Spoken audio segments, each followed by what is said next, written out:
మమ్మల్ని వీళ్ళు మేము మాట్లాడతాం. ఆల్ పార్టీ తరఫున ప్రజాప్రతినిధులు వస్తారు, భారతీయ జనతా పార్టీ మేము మా నాయకులం వస్తాం, కార్యకర్త ప్రజలతోని పాటు 4-5 బస్సులు పెట్టి వస్తాం, మాట్లాడదాం, సెక్రటరియట్కి పోయి మాట్లాడదాం.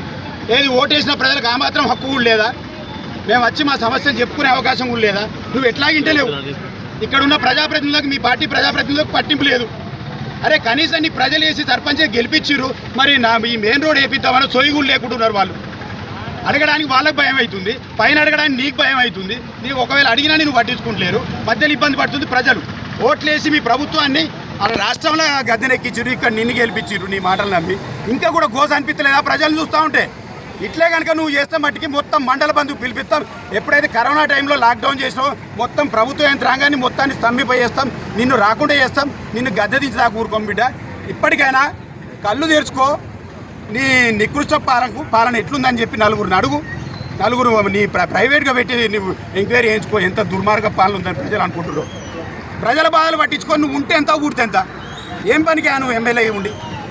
కనీసం ఒక రోడ్డు ఆల్రెడీ టీఆర్ఎస్ గవర్నమెంట్లకు శాంక్షన్ అయిన డబ్బులతో రోడ్ వేపియలేని నువ్వు కూడా ఒక ఎమ్మెల్యేనా? ఎన్ని రోజులు ఇబ్బందులు పెడతావు ప్రజల్ని? అయినా కూడా ప్రజలు కాంగ్రెస్ గవర్నమెంట్ రాష్ట్రంలో ఉందని ఇంతమంది ప్రజాప్రతినిధులు సర్పంచ్ని గెలిపించారు. వాళ్ళకి సోయలేపాయి, నీకు సోయలేపాయి.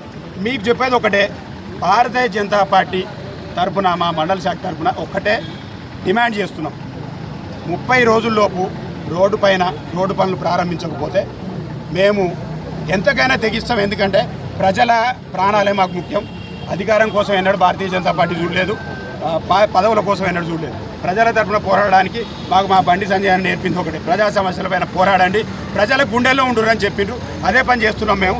ఎంతకైనా సిద్ధం, మేము ప్రాణత్యాగానికే సిద్ధం. గతంలో కూడా చెప్పినాం, అయినా నీ లోపల చలనం రాలేదు. యువకులు కూడా రగిలిపోతున్నారు, అయినా కూడా చలనం రాలేదు. ఇప్పుడు నీ క్యాంప్ ఆఫీస్ కాదు, నీ ఇల్లు కూడా ముట్టడిస్తాం బిడ్డ. నిన్ను ఇక్కడ తిరగనీయం, మండలం మొత్తాన్ని స్తంభింపజేస్తాం. అప్పుడైనా మీ రేవంత్ రెడ్డి కళ్ళు తెరుచుకుంటాడా, నువ్వు తెరుచుకుంటావా చూస్తాం. ఇక డిమాండ్ చేస్తున్నామే కాదు, నీకు ఏమంటే దాన్ని అల్టిమేటం జారీ చేస్తున్నాం బిడ్డ. ఖచ్చితంగా నువ్వు 30 రోజులలోపు పనులు పూర్తి చేయాలి, లేకపోతే మాత్రం తీవ్ర పరిణామాలు ఉంటాయి. భారతీయ జనతా పార్టీ గన్నేరవాడ మండల శాఖ తరఫున హెచ్చరిస్తున్నాం.